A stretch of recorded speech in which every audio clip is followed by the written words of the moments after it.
Private hospital का bill insurance cover करूगी कि नहीं? मुख्यमंत्री सहज योजना कार्ड हैगा, फिर कोई टेंशन नहीं, थोड़ा सारा ट्रीटमेंट कैशलेस है। बिना पैसिਆਂ ਦੇ? जी हाँ। ਹਰੇਕ ਨਾਗਰਿਕ ਜਿਹੜਾ ਹੈ ਉਹ ਮੁੱਖ ਮੰਤਰੀ ਸਿਹਤ ਕਾਰਡ ਜਦੋਂ ਬਣ ਗਿਆ ਤਾਂ ਉਹ 10 ਲੱਖ ਰੁਪਏ ਦਾ ਮੁਫਤ ਤੇ ਕੈਸ਼ਲੈਸ ਜਿਹੜਾ ਇਲਾਜ ਕਰਾਉਣ ਦੇ काबिल भी होगा, एलिजिबल भी होगा। पंजाब सरकार लेकर आई है दुनिया की पहली सेहत योजना। अब पैसे के कारण पंजाब का कोई भी नागरिक बढ़िया इलाज से वंचित नहीं रहेगा। सेहत का हक सबके लिए। तमिलनाडु से ही शुरू हुआ था चुनाव से पहले जनता को गिफ्ट देने का ट्रेंड, जिसे बीजेपी ने चुनावी रेवड़ी कहना शुरू किया। 2025-26 आते आते इसकी कल्याणकारी योजना की ब्रांडिंग कर दी। याद कीजिए 2006 का वो चुनाव जब कलेक्टर करुणानिधि ने फ्री कलर टीवी का वादा कर सत्ता पलट दी थी। उसके बाद जयललिता यानी अम्मा ने मिक्सी, ग्राइंडर, पंखे और शादी के लिए सोना बांटकर इसे एक नई ऊंचाई पर पहुंचा दिया। तमिलनाडु में चुनाव का मतलब है हाथ में कैश और घर में सामान। 2026 की जंग में सीएम एमके स्टालिन ने गिफ्ट को कैश से पलट दिया है। तमिलनाडु की राजनीति में एक ऐसा भूकंप आया है जिसकी गूंज चेन्नई के फोर्ट सेंट जॉर्ज से लेकर दिल्ली के गलियारों तक सुनाई दे रही है।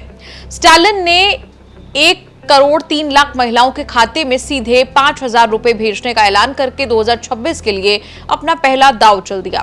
विरोधी इसका मुकाबला नहीं कर सकते क्योंकि उनके पास बांटने के लिए सरकारी पैसा नहीं है। स्टालिन के इस दांव से तमिलनाडु में 2026 का चुनाव अब पॉलिसी पर नहीं बल्कि पेमेंट पर लड़ा जाएगा। इसे कहते हैं नहले पर दहला। स्टालिन ने बिहार में नीतीश कुमार की डिक्शनरी से एक पन्ना चुरा लिया है। बिहार चुनाव में जिस तरह नीतीश ने महिलाओं को 10,000 रुपए देकर बाजी पलटी थी, ठीक उसी तर्ज पर स्टालिन ने तमिलनाडु की आधी आबादी को साइलेंट वोटर बनाने की तैयारी कर ली है। 13 जनवरी का दिन शुरू होते ही सीएम स्टालिन ने कैश का धमाका करते तमिलनाडु की राजनीति में सनसनी मचा दी है। स्टालिन ने कलेक्टर महिला अधिकार योजना के तहत 1,31,00,000 लाभार्थियों के खाते में 3,000 की एडवांस राशि और 2,000 का स्पेशल समर पैकेज यानी कुल 5,000 ट्रांसफर करने की घोषणा कर दी।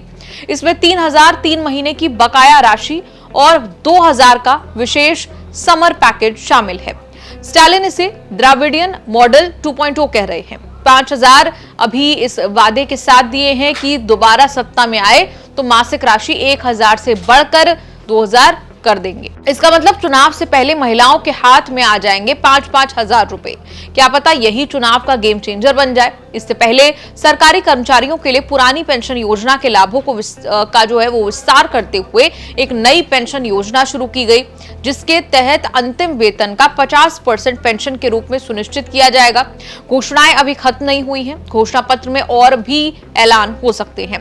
उन्होंने एआई घोषणा पत्र पोर्टल tnmanifesto.ai शुरू किया है, जिसमें जनता व्हाट्सएप, ईमेल और सोशल मीडिया के जरिए अपने सुझाव सीधे पार्टी को भेज सकती है। बाकी राज्यों की तमिलनाडु में भी महिला वोटर चुनाव पलटने में माहिर होती हैं। 5,000 कैश को कम या खत्म कर सकता है।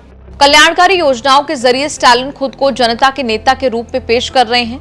महिलाओं को कैश देने का विरोध विजय और पलानीस्वामी जैसे विपक्षी नेताओं के लिए रिस्की बन गया है।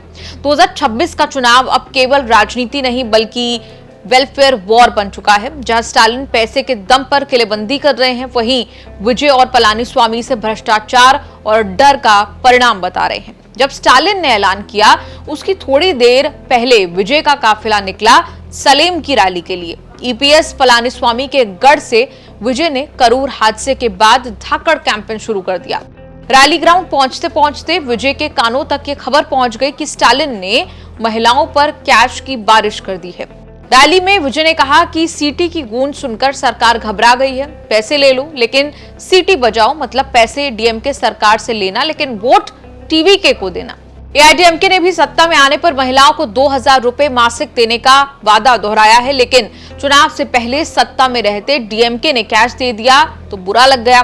विपक्ष के नेता पलानीस्वामी ने इस कदम को इलेक्शन टाइम कैश ट्रांसफर कहा है। ईपीएस ने पूछा कि क्या 2024 और 25 में गर्मी नहीं पड़ी थी कि अब चुनाव करीब आते समर पैकेज दे रहे हैं? क्या गर्मी केवल चुनाव के साल में ही पड़ती है? कोई कुछ भी कहे, स्टालिन ने मारा तो मास्टर स्ट्रोक ही। एमपी से लेकर दिल्ली, महाराष्ट्र, बिहार तक बीजेपी एनडीए ने महिलाओं को कैश देकर सत्ता की रेवड़ी बटोर ली। सवाल सिर्फ राजनीति का नहीं है, अर्थशास्त्र का भी है। स्टालिन सरकार की कलिग्नार महिला अधिकार योजना के तहत 1,31,00,000 लाभार्थियों यानी महिलाओं को पैसे मिलने वाले हैं। चुनाव से पहले 5,000 प्रति महिला के हिसाब से सरकार करीब 6,500 करोड़ महिलाओं में बांटेगी। मासिक सहायता को 2,000 करने पर सालाना खर्च 31,000 करोड़ के पार हो सकता है। बजट पर प्रेशर बनेगा, लेकिन स्टालिन सरकार चुनावी प्रेशर से बाहर निकल पाएगी। बिहार में जिस तरह साइलेंट महिला वोटर्स ने नीतीश कुमार की नैया पार लगाई, क्या वही जादू तमिलनाडु में स्टालिन के लिए चलेगा, या फिर विजय और ईपीएस का भ्रष्टाचार विरोधी नैरेटिव महिलाओं के इस कैश बेनिफिट पर भारी पड़ेगा? 2026 की जंग अब जेब और जज्बात के बीच सिमट गई है। एआईएडीएमके के महासचिव पलानीस्वामी ने भी चुनावी घोषणाओं की झड़ी लगा रखी है।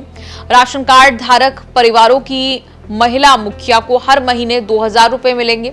5 लाख महिलाओं को दोपहिया वाहन खरीदने के लिए 25,000 की सब्सिडी दी जाएगी। राशन कार्ड धारकों को हर साल 3 मुफ्त एलपीजी गैस सिलेंडर दिए जाएंगे। पुरुषों को मुफ्त बस यात्रा सुविधा मिलेगी, अभी सिर्फ महिलाओं को मिलती है। अम्मा इल्लम योजना में बेघर लोगों को पक्के घर मिलेंगे। विजय ने जनता से सुझाव लेने के लिए वेट्री तमिलनाडु नाम से एक क्राउड सोर्सिंग पोर्टल लॉन्च किया है, ताकि घोषणा पत्र लोगों की वास्तविक जरूरतों के आधार पर तैयार किया जा सके। शेष भारत का यह एपिसोड आपको कैसा लगा, कमेंट्स में लिखकर जरूर बताएं। कभी सोनम वांगचुक ने आपसे कहा निजी बातचीत नहीं सही, जो एमएचए के बड़े व्यक्ति हैं या ऊपर से जिनका ऑर्डर आता है, उनके बारे में कभी पॉइंट ऑफ डिस्कशन रहा है आप लोगों के बीच में? मेरी जानकारी में कोई सार्वजनिक मुलाकात मेरे ध्यान में नहीं है कि 1 to 1 कभी उनसे उनकी मुलाकात हुई है। आपके ध्यान में हो तो बताइए कि कभी वो उनकी मुलाकात हुई हो, कभी कोई बातचीत हुई हो इन घटनाओं से पहले भी? उनसे डायरेक्टली तो नहीं हुई, लेकिन उनके भेजे हुए जो आईबी के ऑफिसर्स हैं उन्होंने सोनम से डेफिनेटली बात की है, और सॉल्यूशन सोनम ने बताया है कि कैसे किया जा सकता है। तो हर चीज़ का सॉल्यूशन होता है और हर चीज़ का पीसफुली सॉल्यूशन निकाला जा सकता है, लेकिन उसके लिए पहले चाहिए कि जिसको हम हिंदुइज़्म में पूर्व पक्ष कहते हैं, मतलब दूसरे इंसान को समझना और उसको सहानुभूति के साथ समझना, तो यही इसका सॉल्यूशन हो सकता है। नहीं तो ये बिगड़ता जाएगा ये मामला। राजनीति हो या क्राइम, संसद की बहस हो या सड़क की सच्चाई, बाजार की चाल हो या रोजगार की तलाश, देश की चर्चा हो या दुनिया की हलचल, जंग के शोर से सीज फायर की खबर तक, यूपी बिहार से तमिलनाडु की सियासत तक, एस्ट्रोलॉजी के सितारों से खेल के मैदान तक, सच साफ सीधे अंदाज में देखिए तक 360, गली से ग्लोब तक।